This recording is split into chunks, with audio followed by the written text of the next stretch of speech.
Yo, what's going on, everybody? Welcome back to Man Blitz. I'm Jake Lynch. I'm hoping for a speedy recovery by Markel Fultz, man. Just towards Ace. That was my MVP this year, man. Prayers to Markel Fultz, man. What's up? I'm Micah, Huff. Everybody's talking about Cobra Kai, but it's just a bogus version of kicking it. Can't go wrong kicking it, man. It is. That old Rudy.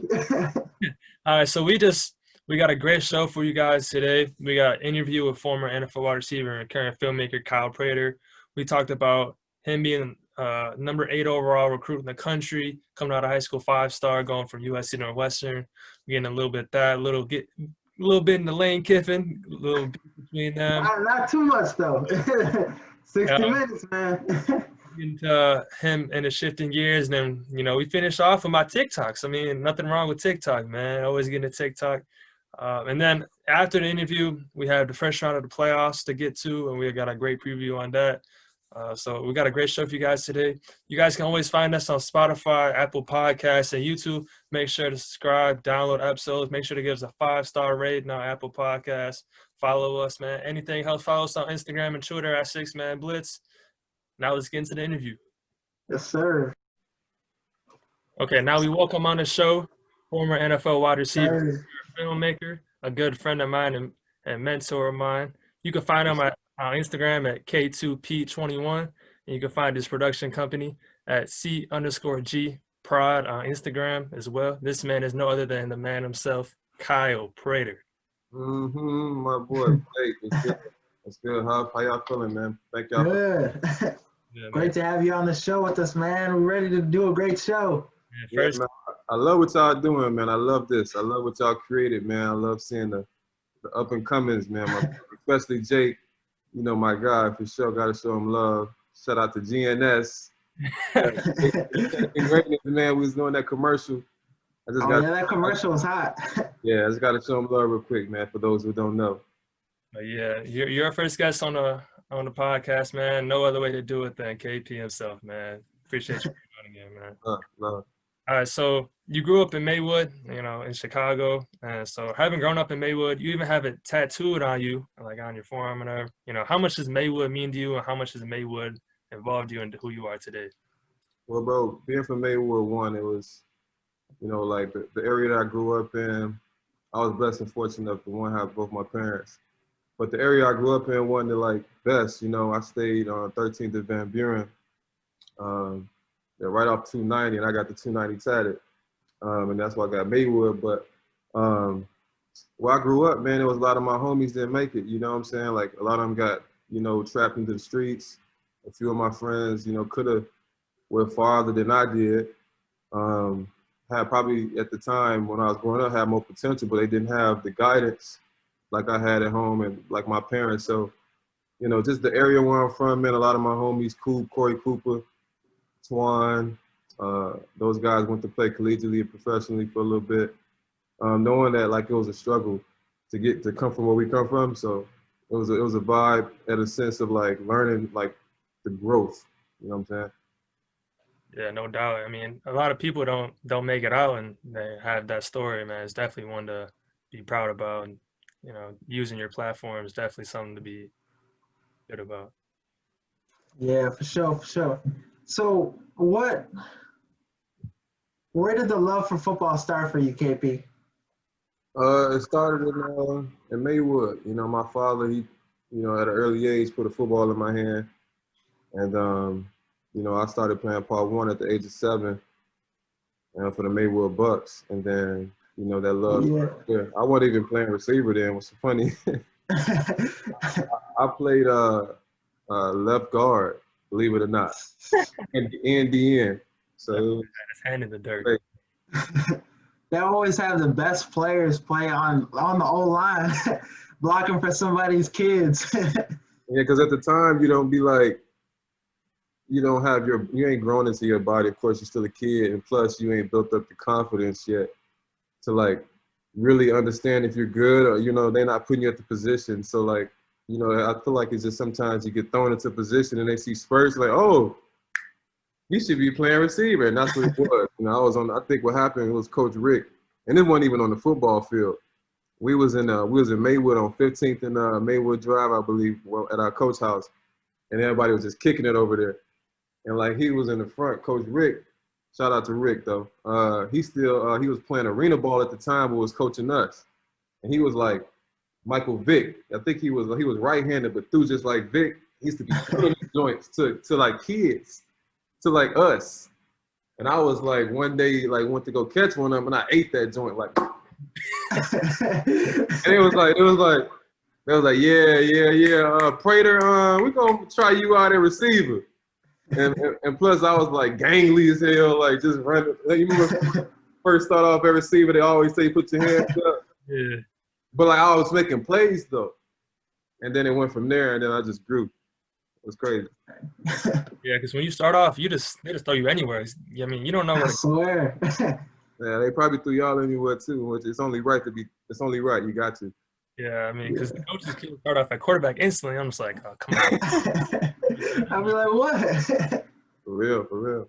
So you started off your high school career at Proviso West, and you finished there. And how would you sum up your high school career at Proviso? Man, my high school career, I would say it wasn't your average high school career, like towards like my junior, senior year, because I wasn't even in class. I was always getting pulled out of class from coaches and every day visiting me, like, which was like at the time cool, you know, like, man, I ain't even in class, man. Like I got coaches visiting me, Coach Carroll coming to my school and pulling me out of class. And then from there, just being an athlete and just, you know, at that time, I was the shit, you know, #1 player in the nation and everything, top player in my position. So, and I worked for all of it. But fast forward to like today, you know what I'm saying? Y'all young, man. I lived in y'all shoes and been there before.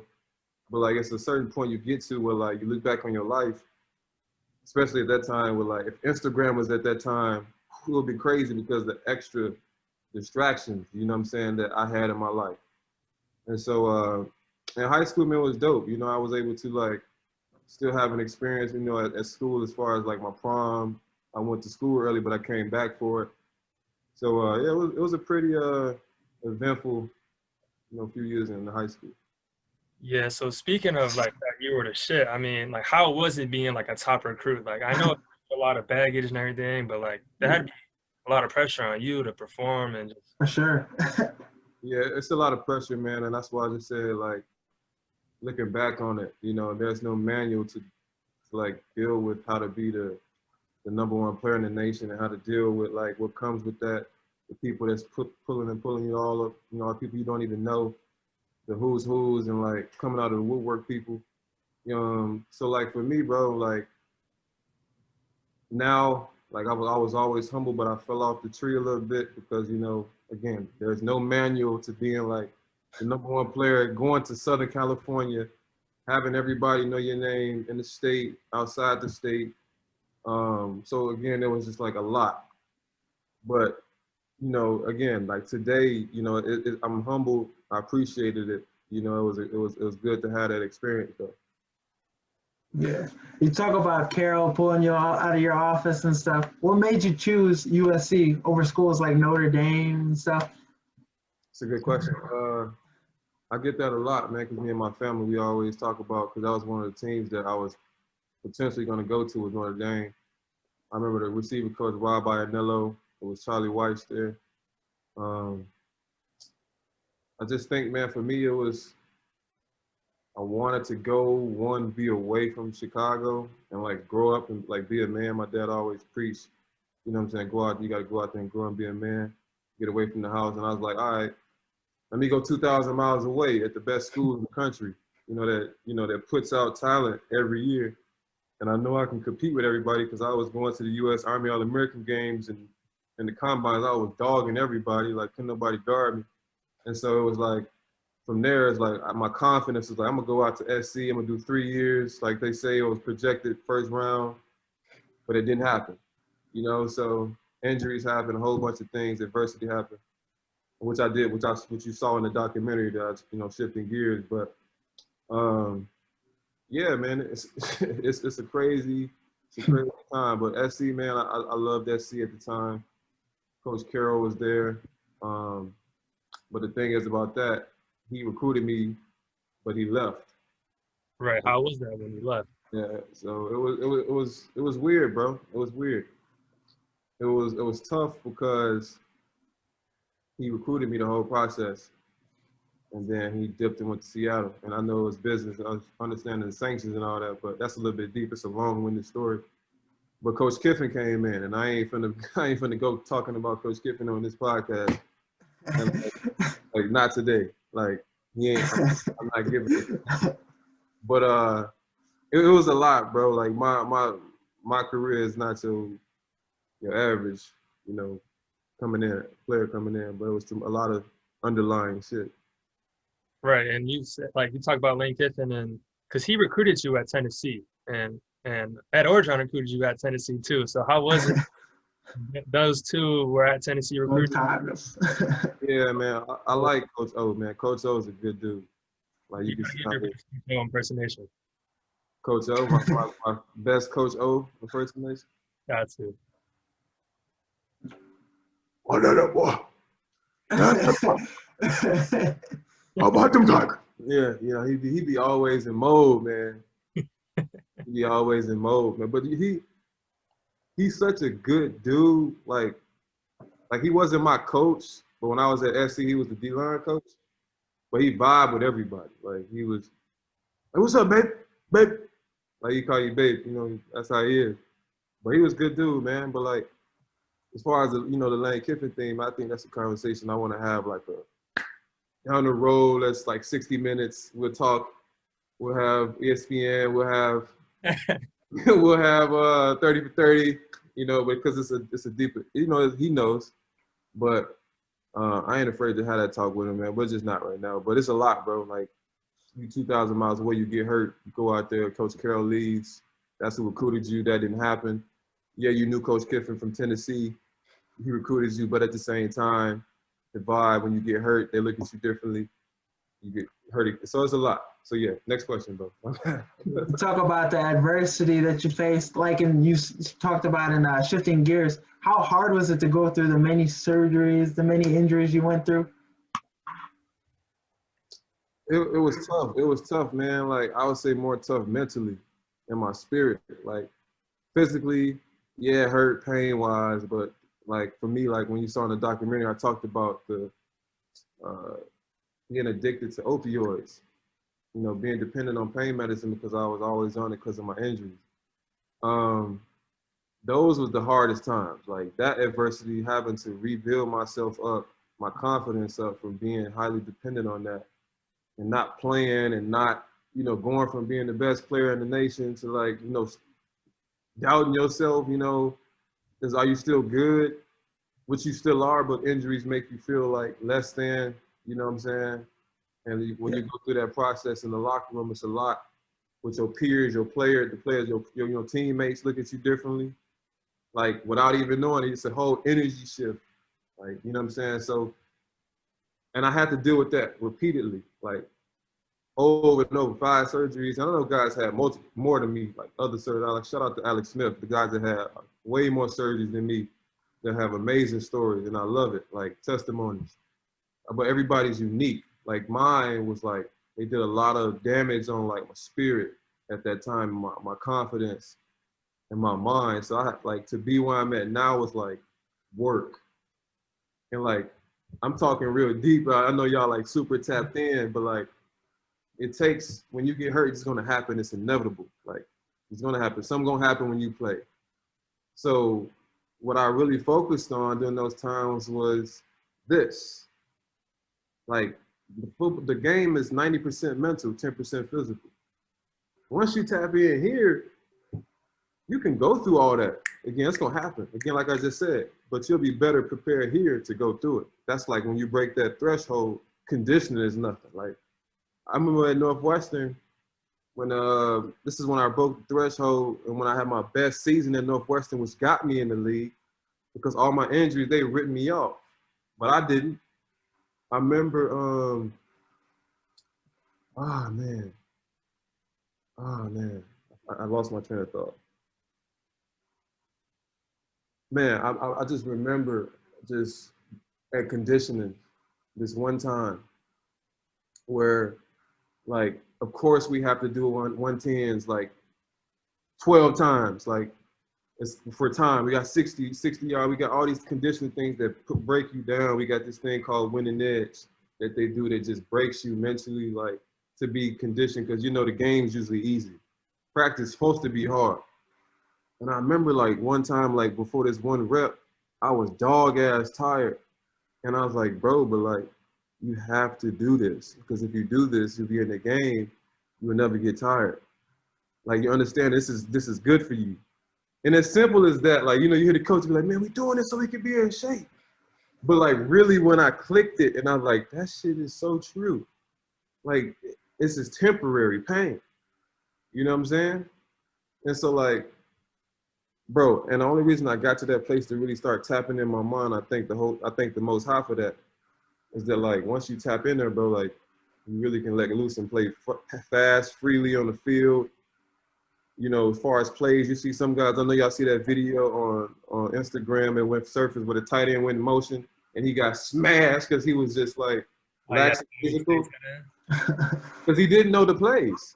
Yeah. He was just running around. You know, so all I'm saying is mental, bro. I know that's very long-winded, but this game is all this. Yeah, because at the trainings like that we have, and you always say 90-10, and we'll do it a drill, and I'm halfway through, like, hey, bring it back. And then you'll make me do it again, and then I'm about to finish. Hey, bring that back, hey, false start. And he's like, what do with you, man? You know, if you can just break that threshold of getting out of your head mentally and getting better in shape, then you'll be good. And the 90-10s, bro. I missed the 90-10s. Yeah, man. I'm 90. Used to piss me off, but you told me. 90-10 but I mean, you told that story about Northwestern. Let's talk about Northwestern. So you transferred from USC to Northwestern. Was it always Northwestern from the beginning, or did you have a couple other schools that you're interested in, or was it just I'm going home, I need to be close to my family? Or I did give, like, I think I had gave Notre Dame a quick kind of like call back, like, hey, let's see if we can revisit. But I think as far as my credits, of course, I think I needed like a Spanish credit or something like that. It was some weird academic, something had to do with my credits, but I didn't want to go through all that. I just wanted to get right to it. And so Northwestern was close to home, 45 minutes from my peoples, you know, and plus at that time, you know, coming back, you know, transitioning off all those injuries and the medicine, I needed to be close to home. So it was a blessing. I know you don't want to get into talking about Lane Kiffin, so let's talk about Pat Fitzgerald. How is he? Because a lot of people say he's a great players coach. He is. Yeah, he is. He's a great players coach, man. I think you know, coming from like SC, and again, like as far as Kiff, I think, you know, it's not no jab. I don't have no ill will.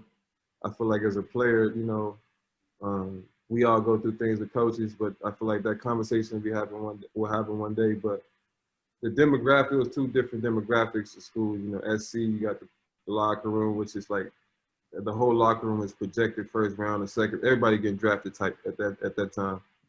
Then you come back to Chicago, Big Ten. The locker room we ain't at the most athletic as SC. Like, we just got guys. You know what I'm saying? We got guys from different backgrounds, you know, different races, but we all come together. We brothers, and we created a brotherhood.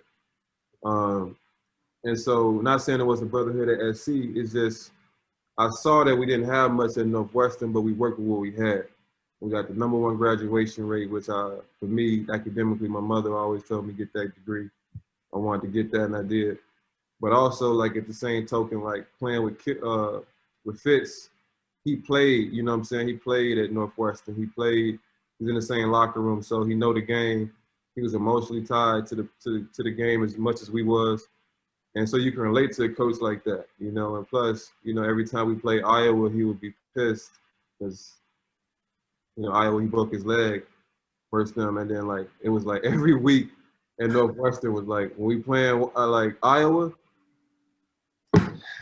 here we go. It's finna be hell of a week, boy. But it'd be like, you know, it's just like Fitz, he create that atmosphere, you know. And I think that's cool. But it was good. It was dope. Yeah, it's definitely important.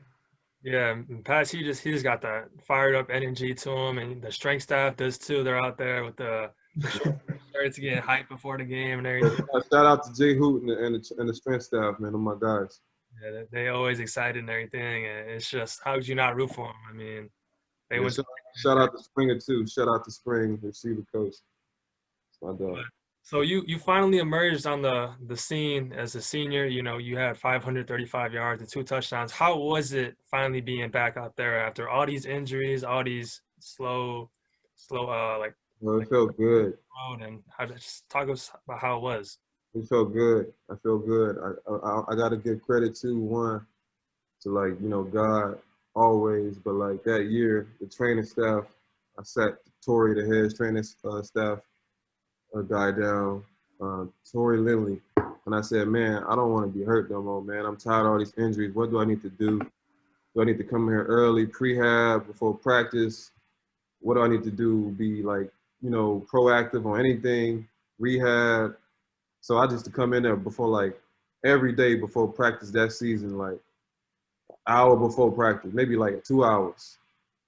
Like, in the training room, getting my glutes activated, doing all things that I needed, that prior injuries, and I'll be like one before practice. You know what I'm saying? I just changed my whole, like, my mindset, bro. Because like once you get tired of being tired, you know.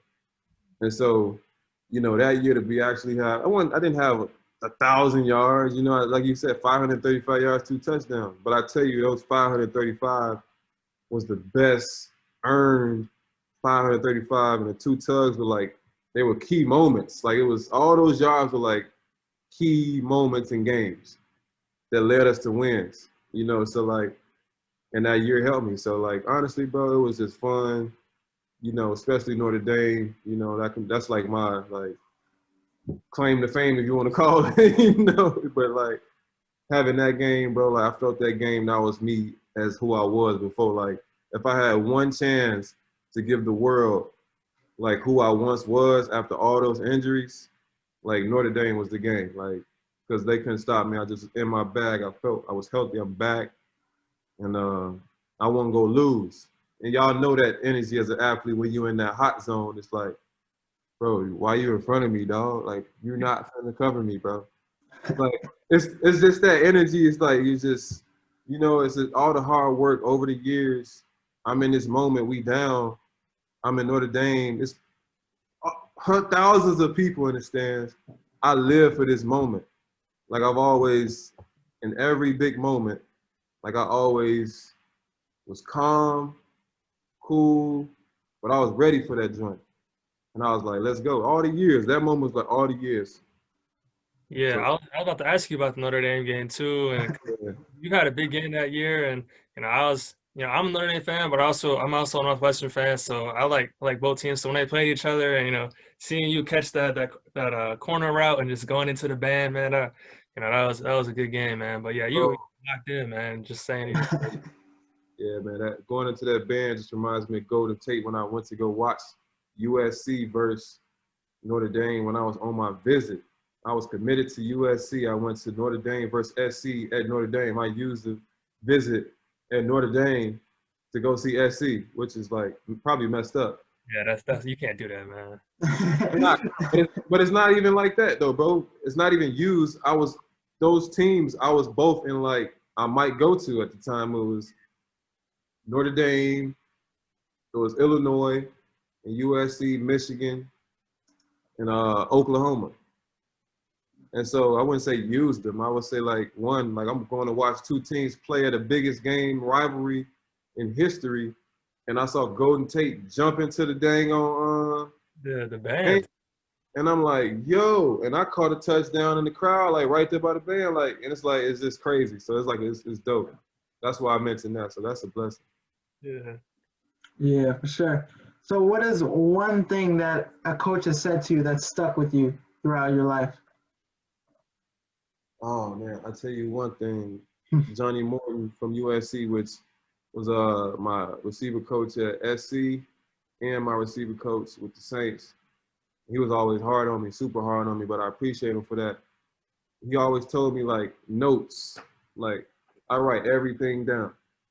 Like my mom writes everything down, like whether I know it or not, not even whether I know it or not, whether I like already learned it. playbook, for example, plays, like my receiver coach always said, no more than just your position.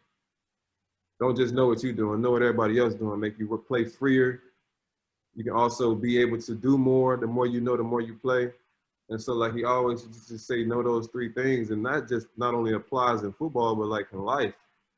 Like having different trades, having different skills, not just being an athlete, which I talk about when I worked with Uninterrupted and did the film, more than an athlete, you know, so like making yourself more valuable, you know what I'm saying? So like those are the things that I took from like my coach.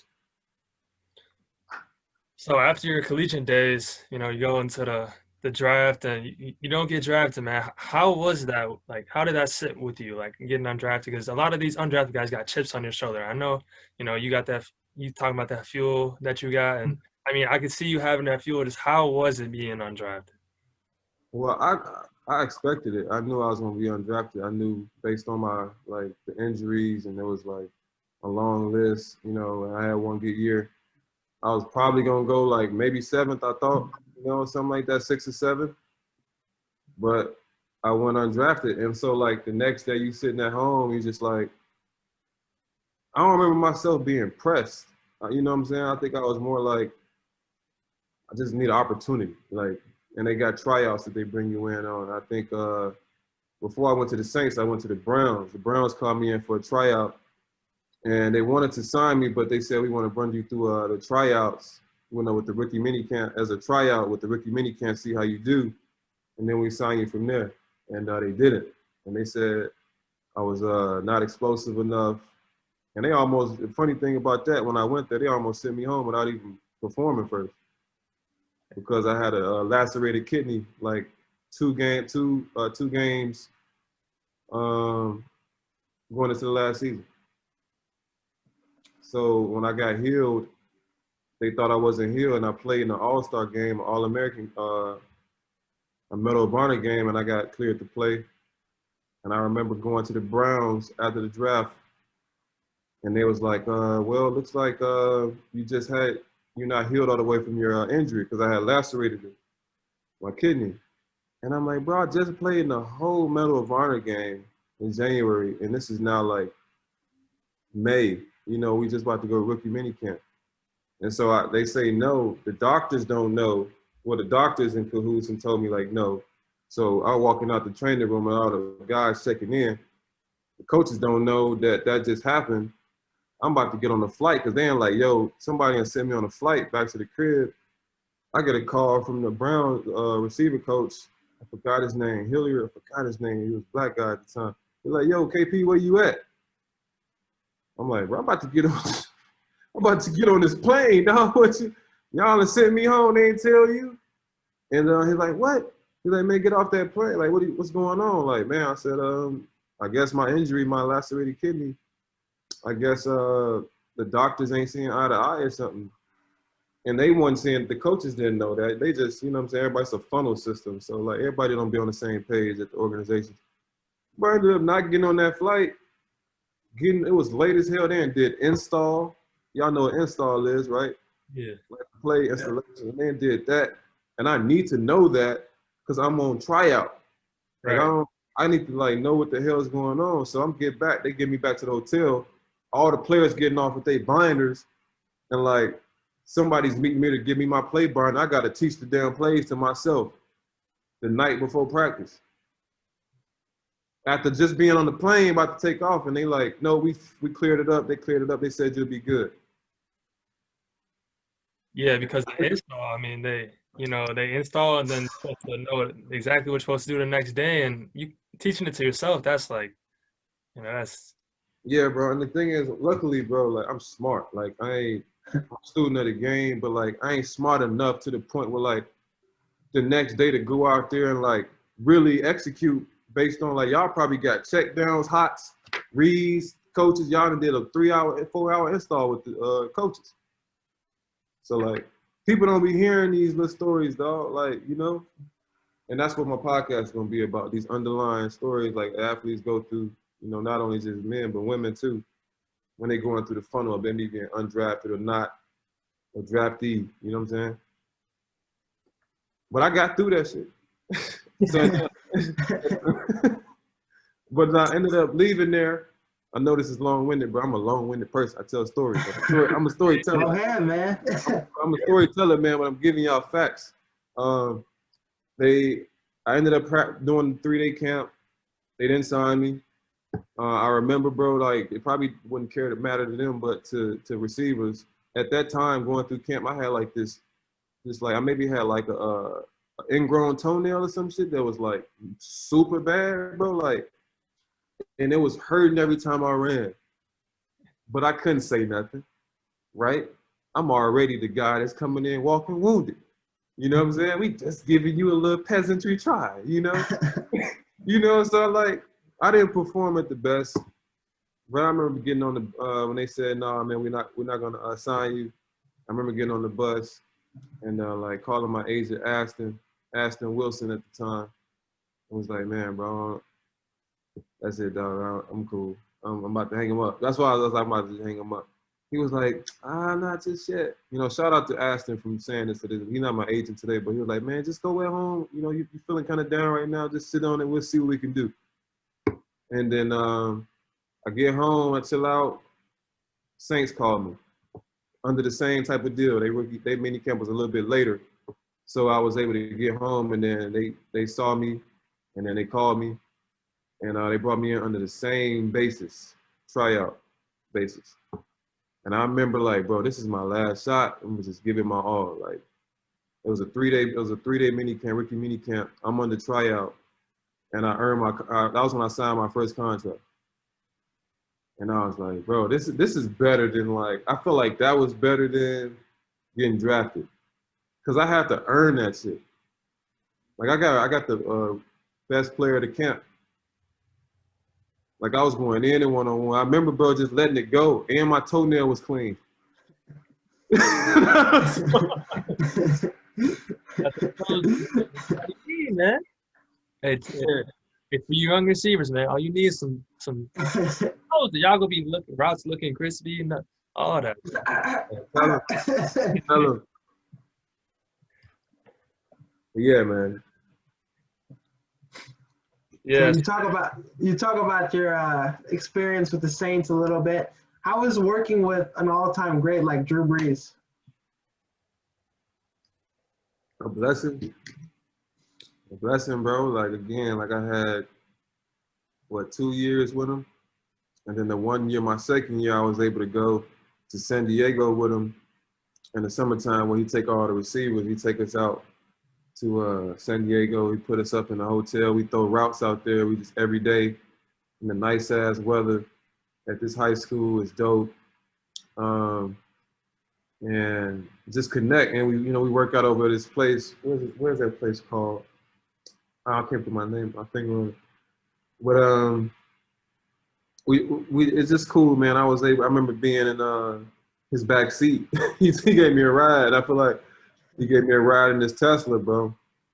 And this is just funny, like a little story. Like, man, you ever been around Drew Brees? Yeah, man. I sat in this back seat, man. He gave me a ride back to the hotel he put us in. And like that's the only time, I was able to really connect with him, because after that, when we left and went back for camp in August, we get in mode, and plus, the only connection you get is like on the field, and I'm still trying to make my way. And so like I was able to in that summertime connect with him for a little bit, bro, but it was dope. Yeah, that is dope. Drew Brees, man. Yeah, so I mean, and then you got a legendary coach as well, from Naperville. Shout out Naperville Central. Yes, sir. That boy Sean Payton. So how was it working with one of the best like offensive gurus all time, and he's putting in all these plays and everything? How was Sean Payton? Sean was cool, man. Sean gave me a shot. Him being, Illinois, coming from the Chi, having that connection. I remember talking to him in minicamp, and the stretch line about that, and just being from Chicago, and he went to what college? Eastern Illinois, I believe. Yeah, I think he went to Eastern. Eastern Illinois. So he was a good coach, man. Again, like I didn't stay there long, but again, the time I had there, him, Mickey Loomis, the GM, Orny Ornstein, y'all don't even know who that is. He like a godfather on the lowest keys. Like the higher uppers that hear that name and they'll know who I'm talking about. In the business, you know, as far as in the Saints locker room. But yeah, it was dope. Yeah, so I mean, so you started picking up a camera when you were a free agent again. Started picking it up and then filming your workouts and sending it to teams. So how was that when you started, you know, picking up a camera? How was that transition? Yeah, I started off by getting the camera to one, promote myself, and you know, make my workouts just look a little bit different, you know. And I knew I was always different when I played, so I wanted to just have that in the, you know, on my videos. And I remember I would like send like my workouts to like the Bears, one of the guys I knew at the Bears, you know.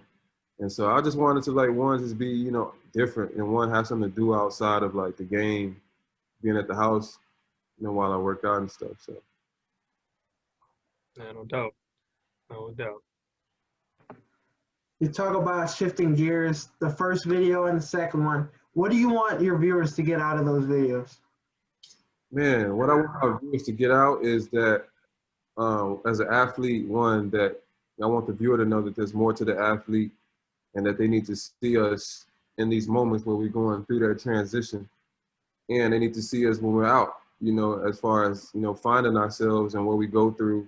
You know, that was my whole messaging behind that film, man, is just to cater to not only my story, but like by me telling my story, it opening up the door for a lot of other athletes that may be going through the same thing. Yeah, because in shifting gears one, my favorite part was when you were just working out in the sand and the random dude doesn't know who you are comes up to you and is like, so what do you want to be when you grow up? And I thought that was I like that part because Alpha moment. it was Yeah, genuine. it was genuine. He had no clue who you were, and he was just like, "What do you want to be when you grow up?" And I like that part. That was my favorite part in the first part. You know. Yeah, it was genuine, bro. It don't get no realer than that. And I love, that's why like I love storytelling and shooting documentaries and commercials, because I'm one of them directors that like don't like remaking emotions, like reshooting, like or trying to shoot an emotion when like let's like talk it through, try to create that emotion organically. Or if we're shooting a doc and it happens, like we should already be rolling. It's just that one particular moment we was already rolling. As I'm training, he's walking up, and it's like here's the moment. What might happen? You never know. And he asked that question. I was just like, man, what you want to be when you grow up? I'm like, man, I already became what I wanted to be when I grew up. You know, I'm like, I did it. You know, so it was perfect. Yeah, and you were speaking about, you know, telling your story and it will help somebody else. And that's just like shifting gears too. When you talk about overcoming the addiction and then, you know, your mom hopping on the camera and she's saying, I know it's gonna help somebody else. I feel like that was powerful as well because that's one thing you were just talking about. It's not just about yourself, it's about helping others. That's you know, that's what I got from shifting gears, one and two. Yeah, man, that's definitely. I mean, as we've grown, you know, like working with you throughout the years, like you see who I am, you see the person I am. So it's like everything that I do is all about pushing us forward. You know, like the content I create, the conversations. Like when you train, you're not just training; it's mental too. Like the 90-10. So you know, it's more to just life than just uh, the things of this world. You know what I'm saying? Like, of course, like I gotta get paid. We gotta get paid. We want to get money. We want to be rich and have the nice things. But when you can really like create something or do something or make something that can like help somebody move forward, like you're like servicing somebody. That's what God put us on this world to do, especially in a time like this, in a world that's like what's going on. You know, I don't want to be somebody that's a taker. You know what I'm saying? I want to give. And so like we all, you know, for me, bro, I'm long-winded as hell. but that's me. And as you get older, you start to learn that's who God made you to be. And so many times in life, when y'all get older, like when you go through college and life, man, there's gonna be people that try to like belittle you, you know, because they afraid of who you is, because they can't be you, because they can't do the things you're doing. And like, it makes you, you know what I'm saying? Like this imposter syndrome comes on to you, that try to make you feel like you ain't good enough when you is, you know? So like, if you learn this confidence right now at an early age, you don't need the world to tell you you're great. You don't need the chains and all the dope things. Like, it's cool to have nice things, but don't let it become you. You know what I'm saying? So yeah, bro, this thing is this thing called life is something else. But you know, y'all gonna learn. But it's dope that y'all creating the show. And I love this though, for real. This is y'all starting off like, imagine a year from now what this can be. You know what I'm saying? So like, I want y'all to stay consistent with this too. Like, even on days where y'all don't want to do it, like I told myself this year, I shoot a skit a week. Like I have to, like just mandatory. Like I don't care how I might be down, like just shoot it. Something might come out of it. You can talk about it. You know what I'm saying? And so, yeah, but y'all keep doing what y'all doing. This is dope. Yeah, I appreciate that, man. I like the message, you know, you just create, you know, just keep creating, and especially with you, just keep creating, and you know, that's what we gotta do over here too. Yes, sir. Yes, I sir. love, man. Love the words you preaching to us. All athletes need to hear you, what you're saying, man. It's Yeah, gonna take us a long way. yes, sir. Yes, sir. Definitely is. I appreciate y'all listening, man. Y'all know what my line open. Yeah, no doubt. But let's get into, you know, so you work with some some famous people like Kevin Hart, Kevin Durant, Spice Adams. And like, how is it working with great athletes like that, and just great, you know, human beings? Because Kevin Hart not really an athlete, but how is it working with like that? And you know, It's a blessing, bro. Like again, like I said, I didn't go to school for film. I didn't go to school for photography. But I did go to school at YouTube. I did put the work in. I did have the meetings. I did reach out. I did put the time in. You know, so like when I do work with Spice Adams and Kevin Hart, Kevin Durant, DK Metcalf as of recently, and Jamal Adams, Kendrick Nunn, the list goes on. It's like, man, I would have never in a million years thought I'd be doing this. You know, as a 17-year-old kid that was a #1 player in the nation, like my eyes was like gold jacket, not gold statue, you know. And even then, like gold statue, like I ain't chasing the statue, you know what I'm saying? Because that's what we all out here doing, chasing gold statues in life. But like, I'm like just creating something just out of love, bro. And like, it's just weird. Like when God give you a calling, you know, to do what you're doing, it's like you just walk in it. And that's why like Kevin Durant, Kevin Hart opportunities happen, and I'm prepared for them because over the years I've been like broken down to a decimal, and who would have knew that I was being broken down to go shoot these people. So, but you just got to get out your own way sometime, and then you'll see.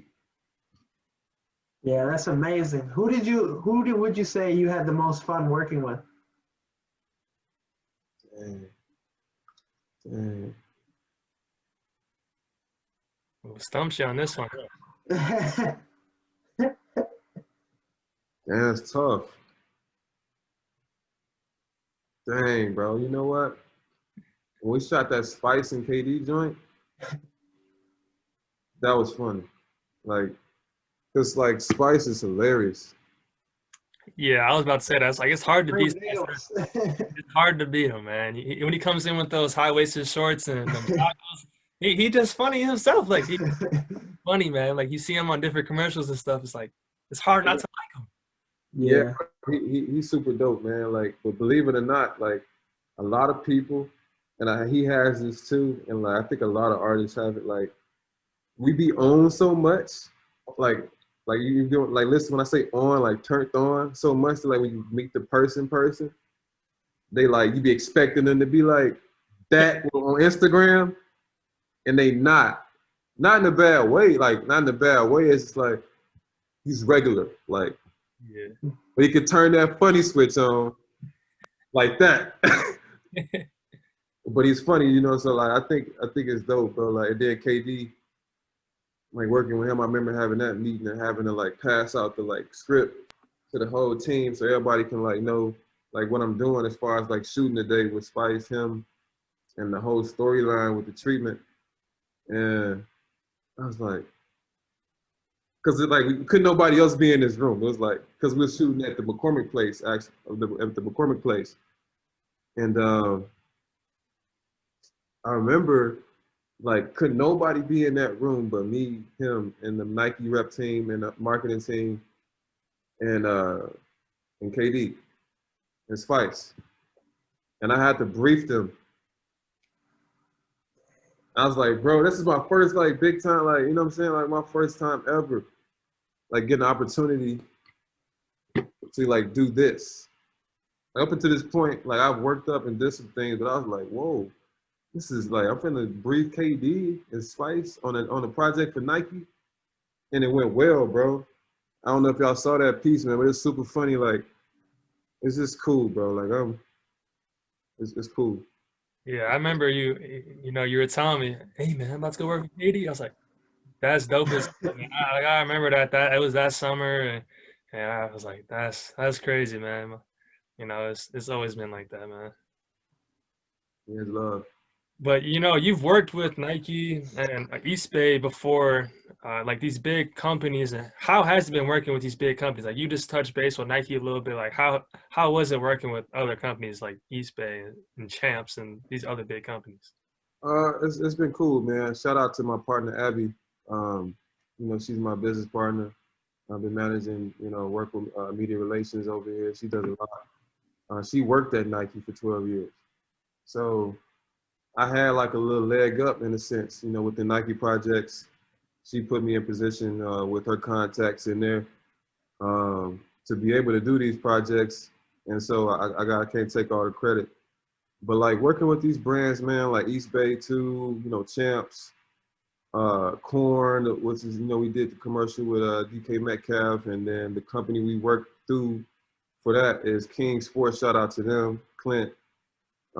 It's just relationships, bro. Like I'm real good at keeping relationships with people. Like, and I don't never burn bridges. I keep good relationships. I stay true. And that's how you get more projects, you know. Plus, they see the work that you're doing is real and authentic, and it's beautiful, it's dope, it has a message. And then I handle myself in a business manner, like I'm always been this way. But I could turn the switch off and be goofy as hell, and like turn up. But I think that's just like the anomaly in me, because it's like I think um, all my injuries, bro, I should be this vibrant person, like do a lot of things, and I should like people like be shut up. Like I get that shut up energy from people. Like, why is he talking energy, or like who does he think he is energy? Like, and I don't even be trying to do that. And so like again, it's that whole thing about don't dim your light for nobody. Like again, like God has put us on this earth to do our individual thing, whatever that is, I call it. You can't lose sight of that. And so like for me in this film, it's like this is what I'm doing. Like this is I have to tell myself that. When I first year I didn't, when I was in it, I wasn't telling myself that. I was just shooting videos. Like I didn't really believe I was a videographer or director or filmmaker, because I was holding on to football. Football had an ego to it. It had like a persona to it that I was holding on, because it came with a lot. So I had to kill that ego and really find a new self in this film. And like, again, I rambled again. But it's a good place, man, that I'm coming from. We're going to be on here all night, man. Let's get on. I love talking about the projects, all the great people we worked with. So what would you say you have in the works for 2021 for us?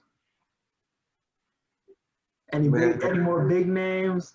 Like Man, if it was, man, I think the way it is, I ain't at liberty to say due to like, you know, NDA, but like there's going to be a lot of projects coming, man, from the storytelling aspect.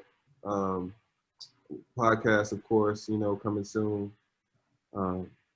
with that, the storytelling is going to be immense, and it's deep, raw, real, authentic. And from a visual standpoint, man, like more skits this year, like I told you all, like a skit a week. I'm doing Clubhouse. I don't know if y'all heard about Clubhouse. It's an app. It's a real cool app. It's just an audio drop-in app that I've been hosting like rooms on, like what I'm talking about, things that we just talked about, life, and dropping gems on like personal experiences, or whether it's film and talking about how to shoot a film or how to do a treatment or how to like build your brand. Like you can host rooms in there. So I've been doing that, and I did like a funny skit. I did too, which is like on my feed. But I'm like getting out of my own head, like worrying about what people think when I post it. Like I remember Jake, I asked him about TikTok because I was like, I remember because I was watching Jake's TikTok at the beginning. I was like, you make a TikTok, man. Jake here, how does Jake, you know what I'm saying? Jake was doing a little dance, like, You know me, man. I be posting them TikTok looking like Juju out here. You know what I'm saying, man? yeah. So I'm like, how do like, because I understand this generation, that's what it is. And like, I'm very old school, but I also be new school. But I'm so like old school that I'm gonna hold on. But I know how to do the TikToks. I can do them. I could be funny as hell. But like, how do you stay consistent? Like, how do you stay consistent making a TikTok, bro? How do you watch that 24/7? Man, yeah. There's a lot of views. It used to be just dances. Now it's funny on there. It's TikTok is not funny, man. But yeah, I mean, you can use it for different things. Like you can use it to dance. You can use I it. think about Reels. Reels is essentially TikTok, but Yeah, but yeah, people don't use reels like that. Like, Yeah, I don't follow over reels like that, but yeah, so I mean, reels is starting to come along, but yeah, it's not really. so I need to drop that Clubhouse thing on TikTok, man. Yeah, definitely. Hey, you heard it first, y'all. Okay. I know 6-Man Blitz. So you just talked about your Chasing Greatness podcast. Can you talk about it a little more? What should we expect from the podcast? When is it gonna come out? And it's different things like that. I don't know. Did we mention it earlier? I think we mentioned 15 years podcast. But yeah, it's coming out. I would say early February, mid-February. I'm just right now getting everything logistically right. You know, I think I'm. Well, I can't say the next thing because it's a part of how I'm gonna do it. But yeah, I'm just getting everything together, bro. Like I'm very like when I hold on to things and I package it up, and when it's time to put it out, I don't force it. Like it's coming. You know, I'm in talks with some people. I just want it to be right, and when it goes, I want to like hit the ground running. And so, yeah, it's just definitely stay tuned, man. It's gonna be it's a cool deal. Oh, bad. Definitely gonna stay tuned. Exactly. So we normally have a part of our show. It's called Rapid Fire Takes, but we go change it a little bit this episode to Rapid Fire Questions. Quick queries? Now we're not gonna put that in. We're just gonna hit you with some rapid fire questions here. So if you could make a film with any person, who would it be? If I can make a film with any person, Spike Lee. Oh yeah, great. So what piece of advice would you give to athletes heading into college? The piece of advice I would give them is, man, stay focused, man. Like for real, stay focused. Yes, sir. What was the best part of your experience in the NFL? My best experience of the NFL, I would say, man, my first catch, and it was my only catch, and like for me, it mean the world to me because it was a slant and go because Jake knows that I love technique. I harp on technique. I coach technique like crazy. It was a slant and go versus press, and my receiver coach, I know, like, you know, at that moment, I know he probably was like, I'm finna F it up or whatever because, you know, at that time there was a lot going on. But I knew that he probably would think that I only know how to run slow go versus off man, not versus press. Usually get press man, usually just release and run a go, they tell you. Turn it into a go, convert it. But a real true receiver that knows the game and knows technique and worked it and practiced it, Jerry Rice-esque in that moment would do probably, ran upfield, went outside, sold it like I'm trying to run a slant, broke my feet down, looked inside, he looked inside, I took off and threw him inside. And I caught it in between the safety and the DB. I spent off the safety. The guy that made the play was the guy I mixed at the line. He was just trying to trail back, you know? And I was like, I didn't score. I was 2 yards from the goal line. 2 yards. And we scored on the next play on like a toss crack. Like I did the work and that dude got an easy toss crack run in. But the toss crack, that block I needed to make too. That my block got us in. So like for me it was a win for that moment. But I got released the next week. It's so funny, but it's true though. But like I loved it though, man. That moment was big. But I ended up getting picked up by the Saints that same year though in the offseason. With that on a futures contract after the season. They picked me back up. They be playing games in the NFL, man. They be playing with your heart, man. They have your ass flying out. You know, they be having whole families move, you know, trade blocks. Trade, you know, people got to pick up and go. You know, it's just crazy. I be seeing that. But So, who was the best player you played with? That could be from college. That could be from NFL. That could be anybody. Who do you think was the best player you played with?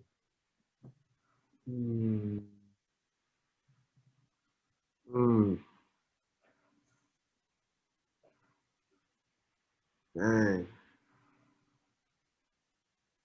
I played with some good dudes, man, at SC. I would say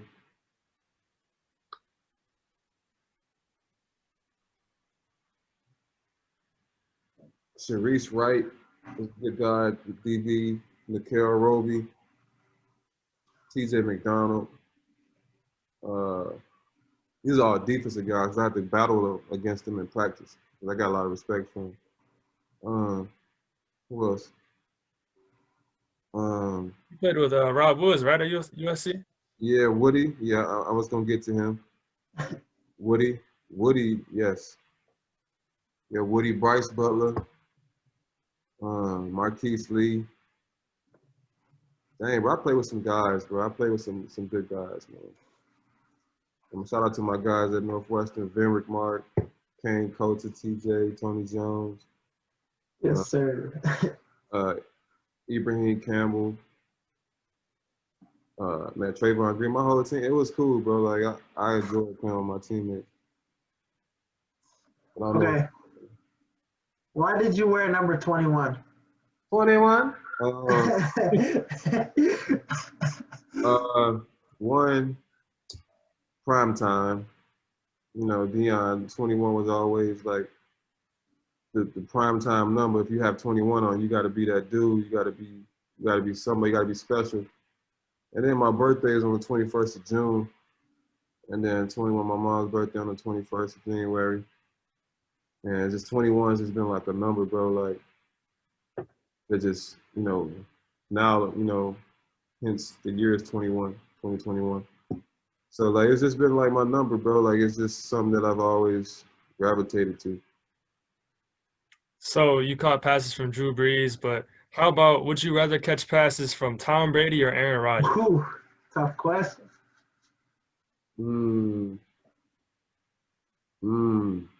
Damn. That's tough. I mean, are you talking about right now? Like, or are you talking about at peaks? We'll say at peaks. Dang. That's tough, bro, because I'm liking the way Aaron be throwing them deep balls, bro. Aaron nice with it, man. But Brady, that's the GOAT, because he got 6 rings. But, like, is he, like, somebody I want to throw me the ball? I like the way Aaron be throwing that thing, bro. Like, look how Devontae Adams eating right now. Yeah, no doubt. But I'm gonna go with I'm going Aaron Rodgers, bro. Aaron Rodgers. Say fake Tom Brady be chewing their ass out too on the sideline. Make a mistake, it's over. Yeah, man. All right, so the last question we go finish with, nothing related to this interview at all. So in the movie Cars, do they have life insurance or car insurance? No. Gotta finish with a good one. They Man. have life insurance and car insurance. It's a good question, man. I mean, That's a good question. That's actually funny. Man, bro, they got life insurance. life insurance.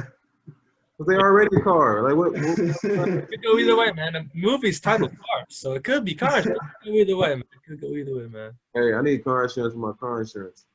I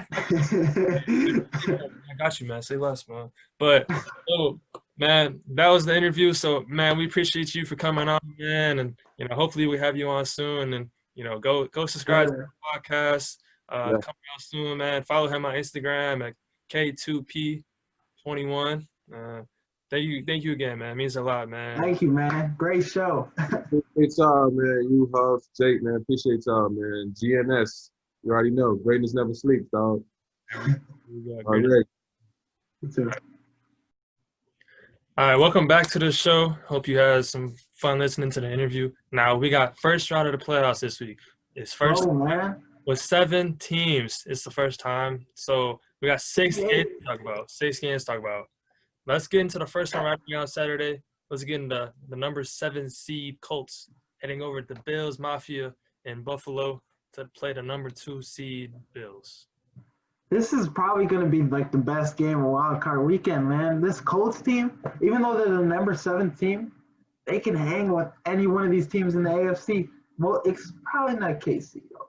But their defense, their running game, Jonathan Taylor's making a name for himself. He had 1,000 yards as a rookie. And T.Y. Hilton, Phillip Rivers, it's only really going to come down to Phillip Rivers if he can play, because some days he's really good and some days he's not. But that running game, if they can lean on that against this Buffalo Bills defense, I think they should be good. But this Buffalo Bills team is for real. Jonathan Brown, Cole Beasley can come back to help that Stephon Diggs. Like that combo, Allen and Diggs, is nasty.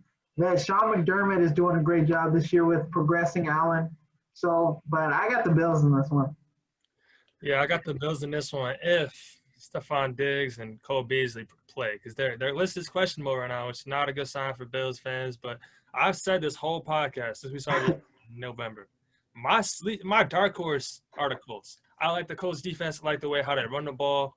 That Phillip Rivers, he's a veteran. He could still sling it. That man gunslinger skipping rocks. He gonna talk some shit too. He gonna talk some shit, but not curse though. But yeah, he gonna talk some shit. But I like the way the Colts have been running the ball recently. The last 3 games, they average about 176 yards per game rushing the ball. And the Bills average on defense, they give up 4.6 yards per carry. So those two don't really match well. Jonathan Taylor finished top 3 in rushing yards, which is good as hell for a rookie. I just like the way the Colts have been playing, man. I like them the whole year, and I feel like this is a bad matchup for the Bills. I still had the Bills in this one just because they've been looking good all year. They shocked some people, and I still had the Bills in this one, but I wouldn't be surprised if the Colts won. I wouldn't either, man. That Colts, that old line with that running game, and that's key to success right there. Offensive line, run game, and defense. It don't matter who the fuck you got at quarterback. Yeah, I mean, whenever you got Jacoby Brissett coming in and do them quarterback sneaks, man. I mean, the man will do nothing to quarterback sneaks. But I like this game. I feel like it's a good game to start off Super Wildcard weekend. Ain't that right? Super Wildcard. I don't know who gave him that name, but Super Wildcard. All right, now let's go into the second game of the evening on Saturday. Rams visiting the Seahawks in the 12th man. Not really 12th man because no fans, but who you got in this one, man? If Jared Goff plays, it's going to be more of a game, but I don't see this being a high-scoring game because the Rams' defense is top 5. They're a great defense. Jalen Ramsey's going to probably give Metcalf a day, but it really comes down to if Goff's going to play and if Akers is going to be there. But I like the Seahawks in this one only because they're a playoff team. Carroll and Wilson, they've done this before. They've been in this situation before. And Metcalf and Lockett, and then Chris Carson's going to get it going. So and the defense is finally hitting their stride. Jamal Adams, if he can play, and then they're getting after the quarterback. Finally. A great signing. We've been saying that all podcast, but he's a great signing. I mean, like you said, Carroll and Wilson are great in the playoffs. this is what they made for. They never lost at home in the playoffs. Carroll and Wilson together. Never lost at home in the playoffs. I feel like that's a good sign. Seahawks offense has been looking good. DK is going to be put on an island. We all know that Jalen Ramsey's been looking amazing. Looking amazing. I don't know what I've said. He's looking amazing. Yeah, he's looking amazing, and he's been putting people on islands. If you look at the statistics and everything, and he's built for these. This is why the Rams traded for him to begin with, just for these big games. Their defense is. If the Rams win, it will be because of their defense. John Wolford, he played not good in the first quarter, but that's what you expect from Arizona hotshot quarterback, and he's fine. I feel like Wolford fits the system better than Goff because McVay likes to stretch too. He can run. McVay likes to run, the rollout, move in the pocket. Goff's a typical drop back quarterback, and that's not really what today's game is about. You got to be able to be mobile, move around, and I'm just not sold on Goff. But it's Goff's thumb is on his throwing hand. That's his injury, so that's not a blow. That's not really the best injury to have, especially your throwing hand for a quarterback. That's kind of what you need. So now let's go into the night game. Tom Brady. Bucks versus the Washington football team. Chase Young has been talking. He said at running off the field last time, we want Tom Brady. Be careful what you wish for, young fella. Be careful what you wish for, man.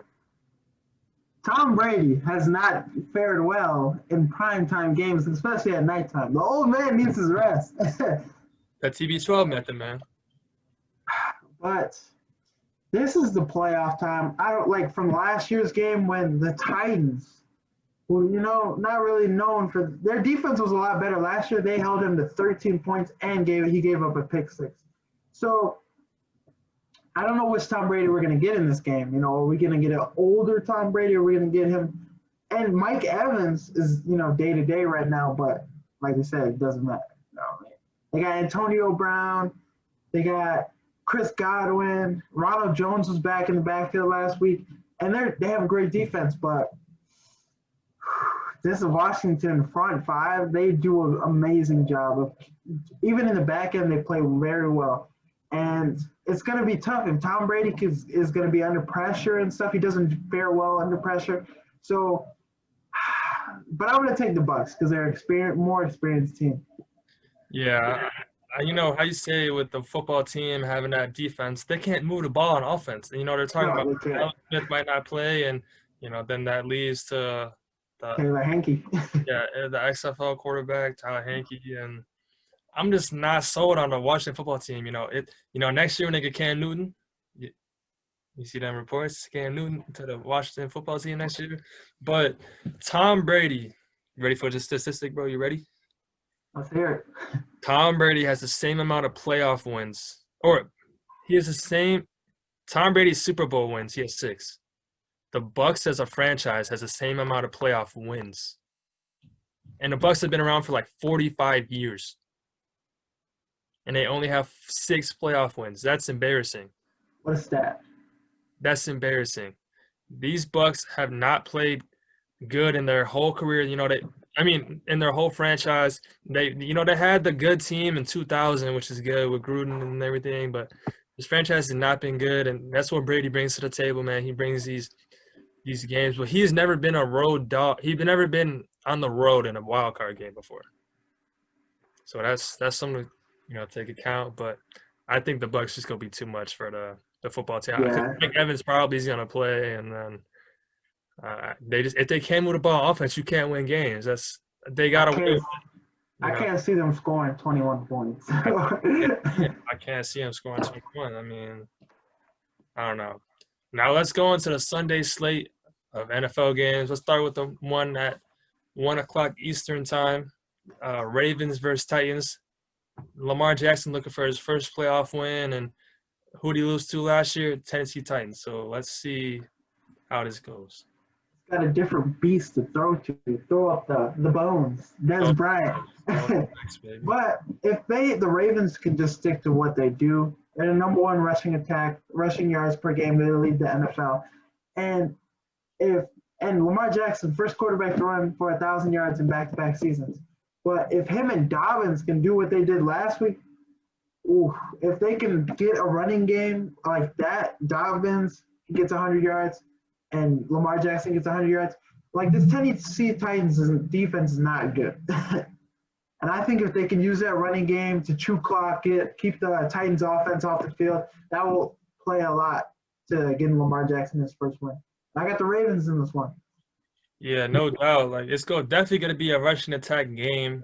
Yeah. It's gonna be a quick as hell game too, because all they gonna do is run the ball and everything. Lamar, he has never won a playoff game, and I love Lamar. I'm a huge fan of Lamar. He's never won a playoff game before. He's looked good this year. He looked good the year before he won an MVP. But they just have not beat the Titans these last 2 years. They lost to him this year, lost to him the year before in the playoffs, and Earl Thomas, eating dirt. Derrick Henry. If the Ravens can rush like they did last week, they had 400 yards last week. I don't care who that's against. That's against the Bengals. They sorry. But 400 yards, that's straight domination. That's embarrassing if you get 400. But then this Titans defense is not good either, like you referred to. They don't get after the quarterback. Lamar's going to have all day to throw in the pocket, And if you give him all day to throw in the pocket, he can extend the plays. And then when he extends the plays, it's hard to get him, man. Okay. But I don't know. It's hard. It's hard to pick this one. It's a tough game to pick. It's a tough game to pick.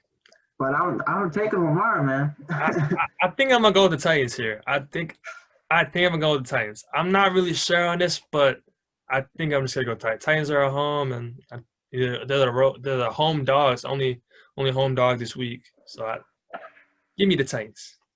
Give me the Titans. Now let's go into the 3:00 game, Nickelodeon game.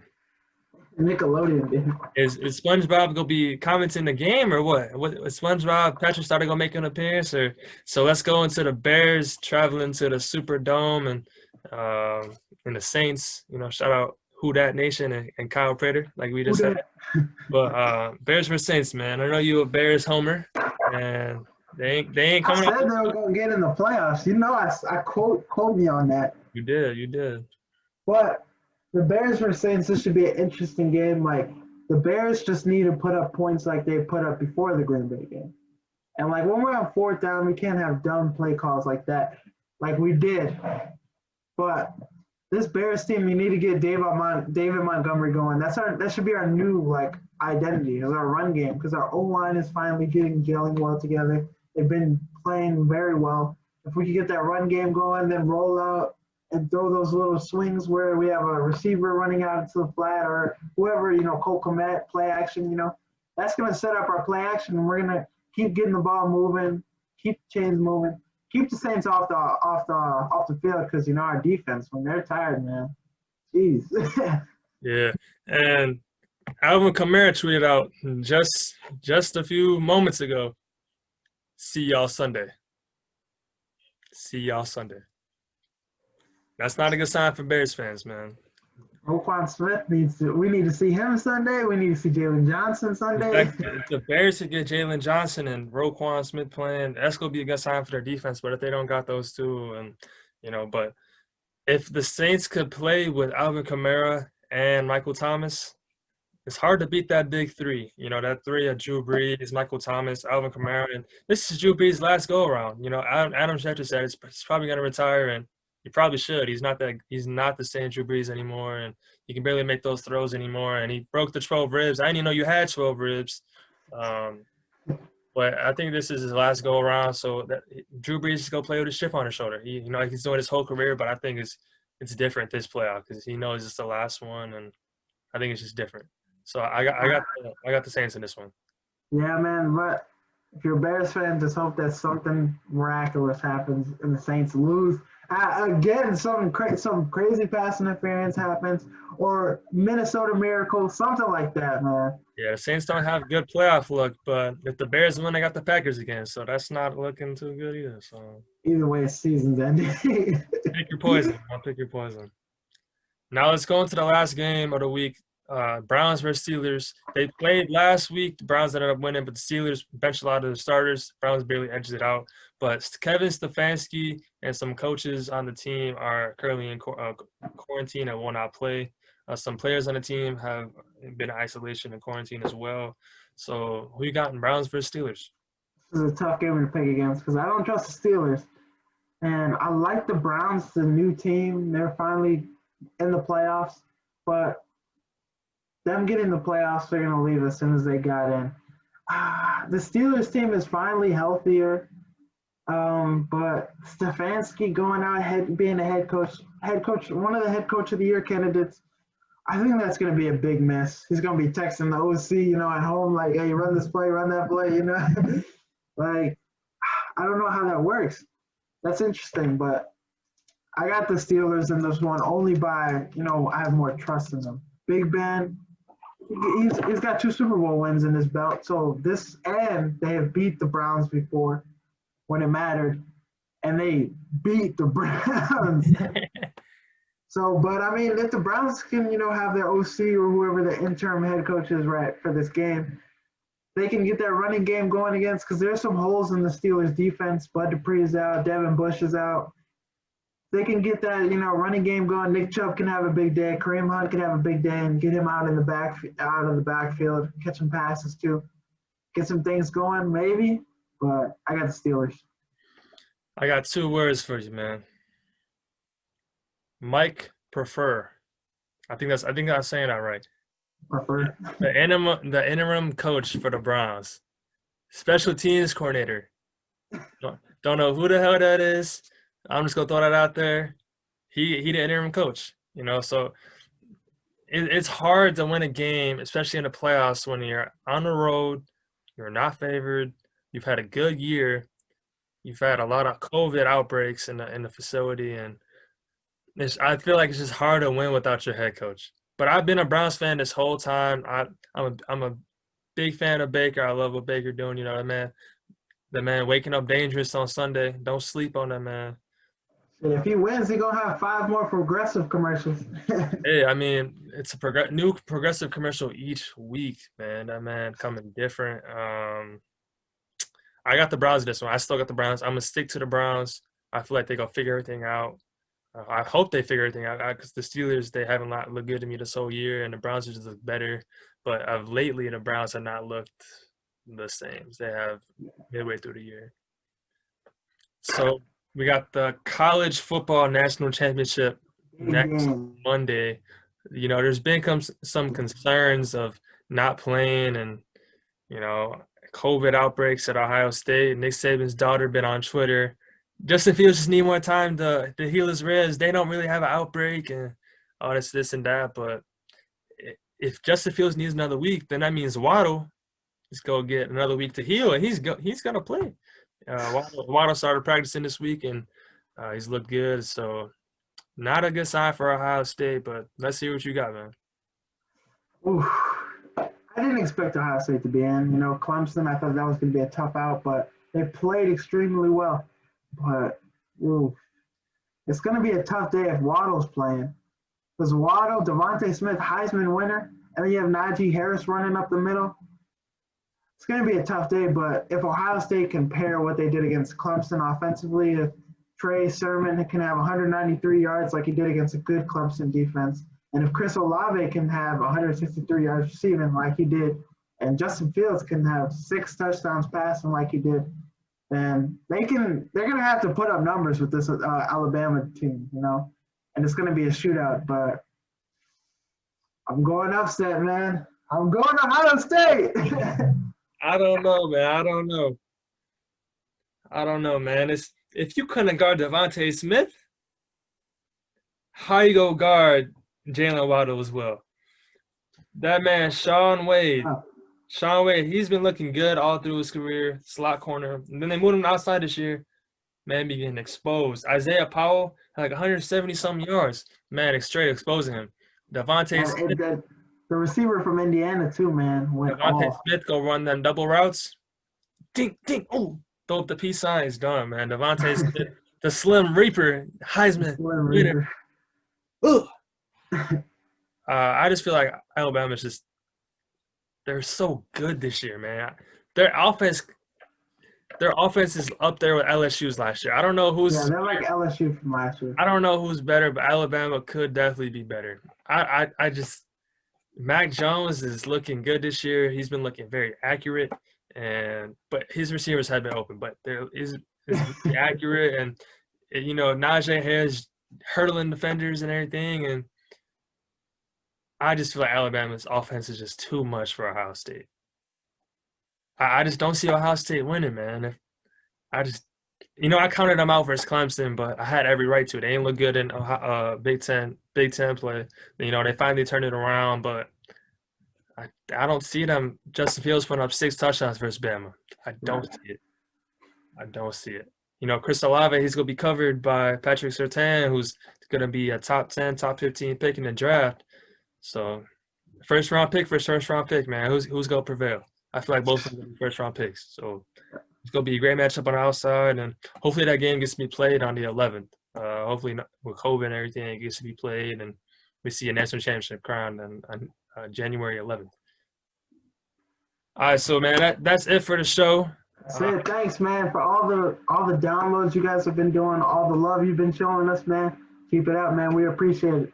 Yeah, man. This year gonna be a big year for us. We just interviewed Kyle Prater. We had a great interview with him. We go have some great guests on soon, and just keep expanding, keep moving forward with this podcast. It's gonna mean a lot, and just having that support from you guys has just been amazing. Just keep downloading, keep listening, share it with a friend. Be highly recommended. Yes, sir. All right, man. Peace out, man. Love y'all, man.